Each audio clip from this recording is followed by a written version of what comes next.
প্রেরণা হিসেবে আমরা হয়তো আপনাদের সামনে আসতে পারি, আপনাদের সামনে থাকতে পারি।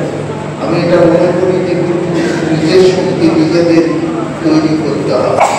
একটা সময় ছিল যে সময় থেকে উত্তরিত হয়েছে। 11 সালে বাংলার মানুষ একটা পরিবর্তনের ডাক দিয়েছে। বাংলার পরিবর্তন হয়েছে এবং মমতা ব্যানার্জির মুখ্যমন্ত্রী হয়েছে। তারপরে 16 সালে হয়েছে, 21 সালে হয়েছে। আমরা 24-এ লোকসভা নির্বাচন দেখেছি। সেই লোকসভা নির্বাচনে আমাদের একাধিক এমপি নির্বাচিত হয়েছে। তার মধ্যে দেখুন সব মহিলারা বেশি করে উপস্থিত আছেন। মমতা বালা ঠাকুর থেকে শুরু করে, আমাদের কাকুরি উপস্থিতার থেকে শুরু করে, শর্মিলা সরকার থেকে শুরু করে অনেকে যারা মহিলা এই মানুষের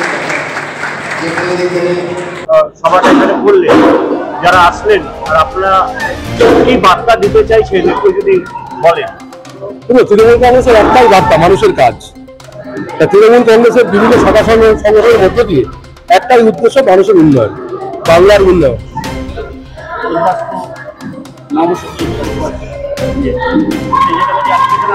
মানুষ দেখছেন, জমায়েত দেখছেন, কেমন লাগলো? আগামী দিন কি ভাবছেন এই সংগঠনটাকে কিভাবে আরো এগিয়ে নিয়ে যাওয়া যায়? অবশ্যই খুব ভালো লাগছে।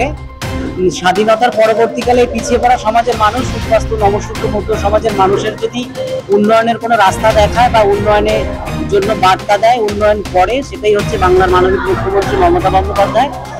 এইটা আমরা তার সুযোগ্য একজন নেতৃত্ব, যাকে দায়িত্ব দিয়েছেন রঞ্জিত বাবুর নেতৃত্বে, আমরা পশ্চিমবাংলার ব্যাপী আমরা এই প্রচারটা চালাচ্ছি। আজকে বারাসাত সাংগঠনিক জেলায় সভাপতি বিনয় বিশ্বাসের নেতৃত্বে, সঙ্গে পিন্টুদা থেকে শুরু করে আর যারা কর্মকর্তারা রয়েছে, একদম সুন্দর একটা সভা, সফল সভা তৈরি হয়েছে। যে সফল সভার মধ্যে দিয়ে আমরা এই বারাসাত সাংগঠনিক জেলার সমস্ত নমশূদ্র উদ্বাস্তু পিছিয়ে পড়া সমাজের মানুষের কাছে এই বার্তা দিতে চাই যে মা মাটি মানুষের নেত্রী, জনগণ মনোনীত নায়িকা মমতা বন্দ্যোপাধ্যায় সবসময় এই পিছিয়ে পড়া সমাজের মানুষ, উদ্বাস্তু নমশূদ্র সমাজের মানুষের পাশে আছে।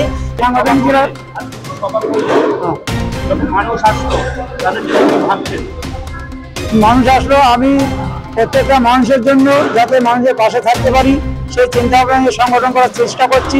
এবং আমি এই 1 মাসের মধ্যে যতটুকু সাড়া পেয়েছি তাতে মানুষের সাড়া আমি পেয়েছি। কারণ এই সাধারণত নমশূদ্র উদ্বাস্তু ছেলে যত মানুষ আছে তাদের পাশে আমি গেছি এবং যে সমস্ত জায়গায় বিশেষ করে দেখেছি যারা এখনো পাটটা পায়নি, অনেক বহুদিন ধরে পড়ে আছে, অন্তত 20 বছর 30 বছর ধরে পাটটা পায়নি, কেউ তাদের পাশে দাঁড়ায়নি।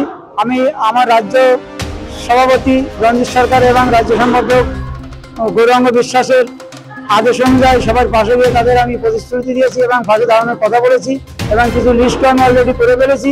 তাদের আমি আগামী দিনে পাটটা দেবো এবং তারা আমার কথা শুনে আমাকে বিশ্বাস করে আমার পাশে এসে দাঁড়িয়েছে এবং আমি এই কাজগুলো করবো আগামী দিনে। এই চিন্তাভাবনা নিয়ে আমি আগামী দিনে এগিয়ে আসছি এবং আমার চিন্তাভাবনা শুধু এই বারাসাত সাংগঠনিক জেলার যত chairman, MLA, MP, councillor, panchayat member সবার পাশে গিয়ে সবাইকে নিয়ে কাজ করা এবং যে এলাকায় আমাদের যে প্রতিনিধি আছে তাকে সামনে রেখে, তাকে মাথায় রেখে আমরা আগামী দিনে মানুষের পাশে দাঁড়াবো। সাধারণ মানুষের যাতে কোনো অসুবিধা নয় সবসময়ের জন্য আমরা চিন্তা করব। আমরা তৃণমূল কংগ্রেসের যত কর্মী এবং নেতৃত্ব আছি সকলেই আমরা সবসময় চিন্তা করব আমরা মামাটি মানুষের পাশে দাঁড়ানো। বাংলার মানুষ মানে আমরা মনে করি মামাটি মানুষ, তাই আমরা এই মামাটি মানুষের দল করি। এই চিন্তা ভাবনা করে আমরা প্রত্যেকটা মানুষের পাশে দাঁড়াবো, এই প্রতিশ্রুতি রেখে আমরা আজকে এই সভায় আবদ্ধ থাকবো। যে কাজগুলো বাকি আছে এবং নির্বাচনের আগে এই কাজের সমস্তটাকে শেষ করে নির্বাচনটাকে স্মুথ করার জন্য চিন্তা ভাবনা করুন। আমরা মমতা ব্যানার্জির সৈনিক। মমতা ব্যানার্জির আদর্শ নিয়ে আমরা পশ্চিমবাংলায় সাধারণ মানুষের কাছে দাঁড়ে দাঁড়িয়ে পৌঁছে যাই এবং মানুষের অভাব অভিযোগ আমরা চিন্তাভাবনা করি এবং আমাদের সেই বার্তাটা আমরা আমাদের নেত্রীর কাছে পৌঁছে দিই, আমাদের মন্ত্রীদের কাছে পৌঁছে দিই, আমাদের জেলার কাছে পৌঁছে দিই, যাতে তাদের আমরা চাপ সৃষ্টি করি যাতে কাজটা দ্রুত হয় এবং মানুষের পরিষেবাটা সময়মতো হয়। আমার নাম বিকাশ চন্দ্র বাগচি। ধন্যবাদ।